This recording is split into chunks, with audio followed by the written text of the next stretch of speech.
জীবনে না পাওয়ার কষ্ট কেমন করে হালকা করতে পারি, কেমন করে এটাকে ছোট করতে পারি, কষ্টের লেভেলটা কেমন করে কমাতে পারি, এটা জানার দরকার আছে না নাই?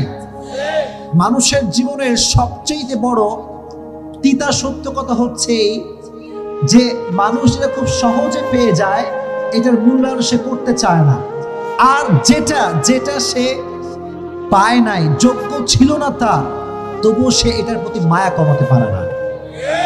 এটা মানুষের জীবনের সবচেয়ে বড় তিতা সত্য কথা। কলিজার টুকরা যুবক, আমার বোনেরা, জীবনে যদি না পাওয়ার কষ্টকে হালকা করতে চান, একটা বাক্য অলওয়েজ মাথায় রাখবেন, अगर जिंदगी में सब कुछ मिल जाए तो तमन्ना किस बात की करूंगा मैं।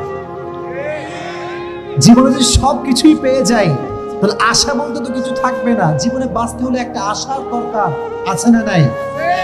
জীবনে থাকার জন্য, বেঁচে থাকার জন্য প্রত্যেকটা ধাপে ধাপে রবের উপরে একটা ভরসার দরকার আছে না নাই?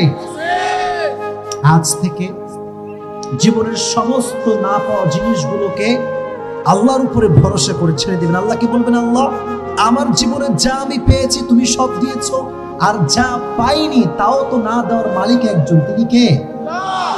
এই পৃথিবীতে হাজারো মানুষের আপন মানুষ হারিয়ে গিয়েছে, হাজারো মানুষের প্রিয় মানুষ হারিয়ে গিয়েছে, প্রিয় জিনিস হারিয়ে গিয়েছে। আর ইতিহাসের এই সব মানুষগুলো একটা বাক্য বলেই নিজেকে প্রশান্ত রেখেছে, বাক্যটার নাম হচ্ছে আল্লাহ ভরসা। সুবহানাল্লাহ পড়েন।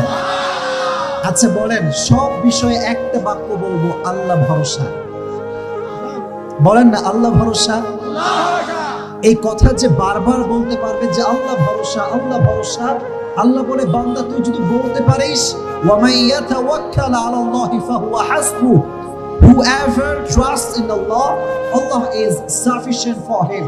যে ব্যক্তি আল্লাহর উপরে ভরসা করে, আল্লাহ একাই তার জন্য যথেষ্ট হয়ে যায়। এজন্য আজ থেকে জীবনে না পাওয়া জিনিসটি কোনো টেনশন নাই, কোনো হতাশা নাই, কোনো অভিযোগ নাই, কোনো ছেঁকা খেয়ে বেকা হওয়া যাবে না। ঠিক কিনা বলে?